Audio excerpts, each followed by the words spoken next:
explaining he can't betray a client, which means the gang will have to kill him. Noboru, who has been listening from behind the door, suddenly bursts in and takes Murata away for a short talk. He explains that if Murata refuses the offer the movie ends, so Murata goes back in and accepts the job.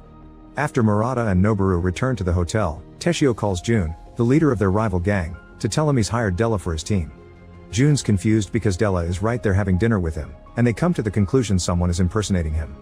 In the evening, Noboru is shocked to receive a call from the hotel receptionist Ranko saying one of Teshio's henchmen took Murata with him without warning. This henchman turns out to be Hiromi, who wants to put Murata to the test to be sure they can trust him. Tonight, they're selling a high-tech weapon from the Hong Kong Mafia to some guerrillas from Southeast Asia. Murata is given the suitcase with the weapon, which is quite heavy, so when Hiromi isn't looking, Murata takes the weapon out because he thinks he doesn't need heavy props to act out the weight. Hiromi has a hidden man in the shadows that will shoot Murata if he fails, but as soon as Murata comes out of the car, he guesses that's the area where the camera is, and Hiromi's impressed by how this man guessed his secret plan. Once the exchange of suitcases happens, the guerrillas are angry to find theirs empty and begin shooting, hitting the other suitcase and revealing it as random papers instead of the money. Now Hiromi thinks Murata knew they wouldn't pay and acted accordingly, earning his gratitude. At that moment, both Noboru and Kenjiro arrive, and Noboru asks everyone to stop. The guerrillas are confused and cease fire, but when Kenjiro approaches them, he gets knocked out with a punch.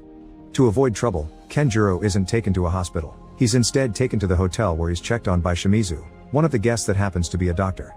Hiromi reports back to Teshio, who is also impressed with the results and sends Murata an invitation to have dinner with him. Kenjiro tries to follow them to the hotel restaurant too, trying to talk to Teshio in case he needs an agent, but he ends up shot by accident when he gets in the way of a sniper bullet that was meant for the gang boss. During dinner, Mari is asked to perform and Teshio remembers why he fell in love with her. When Mari's done, Teshio visits her in her dressing room and asks her to be his again, but Mari turns him down.